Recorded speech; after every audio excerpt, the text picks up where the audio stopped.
Hi, and welcome to our video series. We're very excited to tell you about the newest finishing tool on the market we call the coper. The coper is a tool used for installing baseboard. It helps you to quickly cut those difficult inside corners and allows you to match up even the most intricate profiles in seconds. Anyone who has ever installed baseboard knows that the best way to create a good fit in every corner is to use the coping method. For hundreds of years, master carpenters have used hand coping saws to cope the edge of a baseboard to create great looking corners. But for many carpenters, the coping method is just too time consuming or too difficult. And so they settle for 45-degree corners, which rarely fit well and certainly don't look very professional. Well, now our company, the Coper Corporation, is pleased to introduce a new finishing tool that uses your router to put perfectly coped edges on all styles of baseboard. It says goodbye to those 45-degree corners and allows everyone, from the master carpenter to the Saturday morning handyman, to create perfectly coped corners every time they use it. And every cut will only take you seconds. In this series of videos, I'll tell you how the coper works and show you some of the secrets to using it like a professional. We want to make sure that the coper cuts corners for you. Most finishing carpenters use a hand coping saw to cope baseboard. They start by using a chop saw to cut a 45-degree angle on the board so they can see the profile of the baseboard. Then they use a coping saw to follow that edge to create a coped edge. The coper takes that idea and simplifies it by using a template and a router. It can save you hours of frustration on every job while greatly improving the quality of your work. And the best news is that you don't have to be a master carpenter to use it. Let me give you a brief overview of how the coper works. The first thing you do is take a 1-inch piece of the baseboard you're using. Put a little wax on it and place it in the molding tray. Right behind it you place a small relief block. Its purpose I'll explain later. But once you place it there, you're ready to make a template of your baseboard. To do that, you mix together the two parts, A and B, of the poracast chemical included in your kit. You gently mix it together for 20 to 30 seconds and you pour it into the molding tray. 2 minutes later it turns white and sets up. In about 15 minutes you have a plastic template ready to use, which obviously is an exact match to the profile of your baseboard. You take the template and you screw it down into the coper. Then you take a piece of the baseboard that you need the coped edge on, it can be any length, and you clamp it into place. Run the router over the template and you have your coped edge. It's that easy to create a perfectly coped corner every time you use the coper. Now that I've given you an overview of how the coper works, let's break down the procedure into some smaller steps. The first thing you need to do to use the coper is to make a template of the baseboard you are using. The coper works on all makes and models of baseboard up to 6 inches in height. In this first step, making the template, it's the longest step in using the coper, but you usually only need to do it once for each project. To make a template, you take a 1-inch piece of the baseboard you are using and wax the bottom half of it. You take that baseboard and clamp it in the molding tray so that the top of it is against the stop of the tray. You then take another 1-inch piece of baseboard and cut a small piece off the bottom of it, maybe 3/4 of an inch. You place this behind the other piece in the tray to act as a relief block. You don't need to clamp the relief block into place. The space the relief block creates in the template allows the router to start cutting at the bottom edge of the baseboard. It gives the router bit some room. With the tray ready, you measure 30 milliliters of part A and 30 milliliters of part B of your poracast chemical. Make sure you get the measurements correct. Pour both of the chemicals into the mixing cup and gently stir the chemicals for about 20 to 30 seconds. So, once it's mixed completely, you immediately pour the chemical into the tray and wait. After about 2 minutes, you'll watch with amazement as the chemical turns white and hardens. After about 5 minutes, you can take it out of the tray if you want to make another mold. But leave the baseboard attached to the template until it is totally cured. If you pull off the baseboard early, the template might shrink. Once the template has completely cooled and hardened, you can pop out the baseboard and relief block. The speed of this step is largely determined by the temperature and humidity in the room you are in. It usually takes about 15 minutes. Now you have a template of the baseboard for your project. The coper uses a 1/4 inch router bit to make its cut. It's a carbide tipped bit that we had made especially for the coper. Since we want all the detail in your cut, it's important that the bit fits into all the nooks and crannies of a piece of baseboard.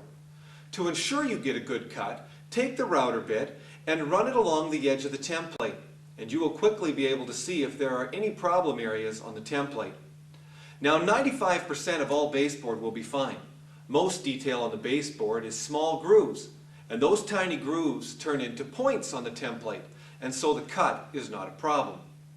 But if you're unlucky enough to have a spot on your template where the bit doesn't fit, simply take a 1/4 inch round file, it's included in your kit, and lightly sand that spot until the bit fits into it.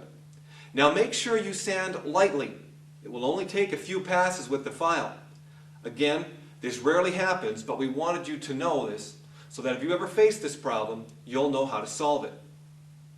Now that your template is finely tuned, it's time to get the coper ready for cutting. You take the template and screw it down into place in the coper, using the 2 screws and the nuts in the slots underneath the coper. Some carpenters will tape those nuts into place or use a soldering iron to melt the plastic around it so they don't keep falling out. We think that tape works great. Now, take a piece of baseboard and slide it into the coper so that it is about a 1/4 inch over the edge of the template. You may need to adjust the template so that when you look at the baseboard you can see that the top and bottom edges of it line up exactly with the template. Once you have adjusted the template, you can firmly tighten it into place. Now you're almost ready to make your first cut. With the template in place and the coper properly assembled, you're one step away from making your first cut. When you install baseboard in a room using the coping method, you always start with a piece of baseboard that has straight edges on both sides. You simply cut it to length and install it. It's the next piece of baseboard that requires the coped edge, and that's right where the coper helps out. You take the piece of baseboard that needs the coped edge and you place it about a 1/4 inch over the edge of the template. You then adjust the clamp heights, you obviously only have to do that the first time you use them, and lock them both down into place. Each clamp places about 500 pounds of pressure on the baseboard, so the piece you are working on isn't going anywhere. You will probably notice during this step that the surface of the coper is angled about a 1/2 inch over the length of the unit. This angle provides a back cut on the edge of the baseboard so that it fits well even in corners that are not perfectly square. Now you're ready to make your first cut. Everything that you need to use the coper is included in the kit, with the exception of the router or laminate trimmer. For this video, I'll assume you're using a router. Take the 1/4 inch flush trim bit out of your kit and place it into your router and tighten it firmly into place. Adjust the height of the bit so that the bearing at the bottom of it runs smoothly along the edge of the template. Make sure you fully understand how to use your router and always wear safety glasses when using it. Place the router onto the coper, and when you're ready, start the router and make your cut. Make sure that you let the router do the work in the cut. Push gently against the template and don't force your cut. By letting the router do the work, you'll get a perfect cut every time, and you will at minimum double the life of your router bit and extend the life of your template. Once the cut is made, leave the router on the coper until it has completely stopped. Most carpenters will simply leave it there until their next cut.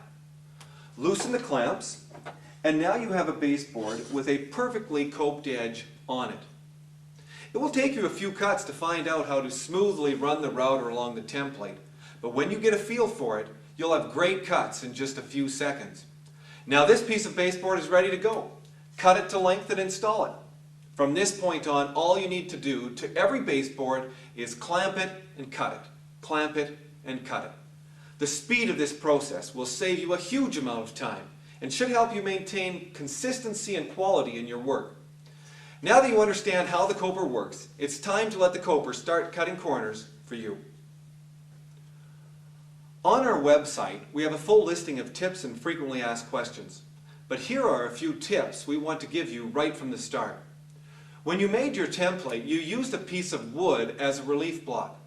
In actuality, the relief block is only needed on baseboard that has a square edge on the top of it. If it has a rounded edge, you can simply put the molding in the tray so that the bottom of it is against the stop and the rounded edge is down. Since the edge is rounded, the router will be able to make the first cut without relief.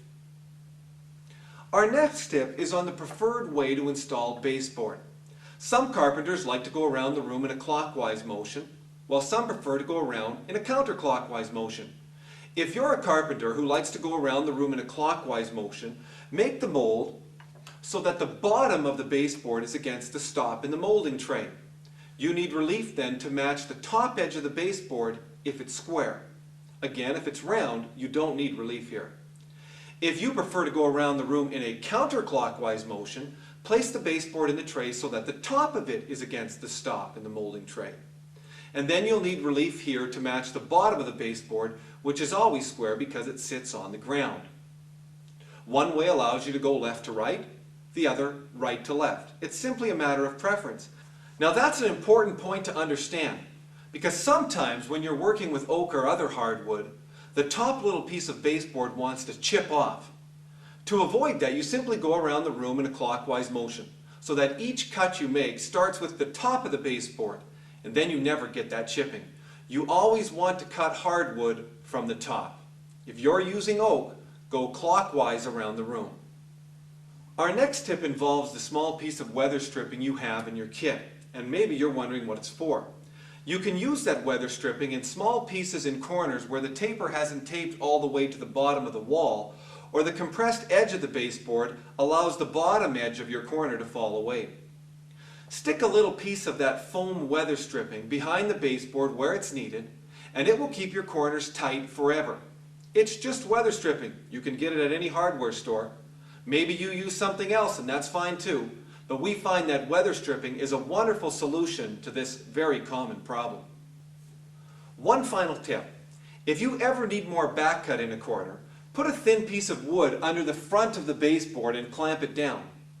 This raises up your baseboard slightly and should give you plenty of back cut. If you have any other questions, please check our detailed instructions and frequently asked questions on our website. There are some great tips there for most of the problems you may face in installing baseboard. Like any tool, you'll need to find out the best way to use the coper for you. If, after checking our website, you still have some questions, please email us or give us a call, because we want to make sure that the coper cuts corners for you. Everything that you need to use the coper is included in your kit. All you need to provide is a router or a laminate trimmer. In your kit, you will receive the coper, the toggle clamps, your molding tray, 300 milliliters of Part A and 300 milliliters of Part B of the Poracast chemical system. You'll get mixing cups, measuring cups, the wax stir sticks. You also receive the 1/4 inch flush trim router bit, the 1/4 inch file, the weather stripping, and all the hardware that you need to assemble your coper. You can also purchase extra Poracast kits, router bits, and baseboard backing from us, or ideally from the retailers that carry our products. Thanks for watching our videos. We hope that you find the coper to be a valuable finishing tool for many years to come. We want the coper to cut corners for you.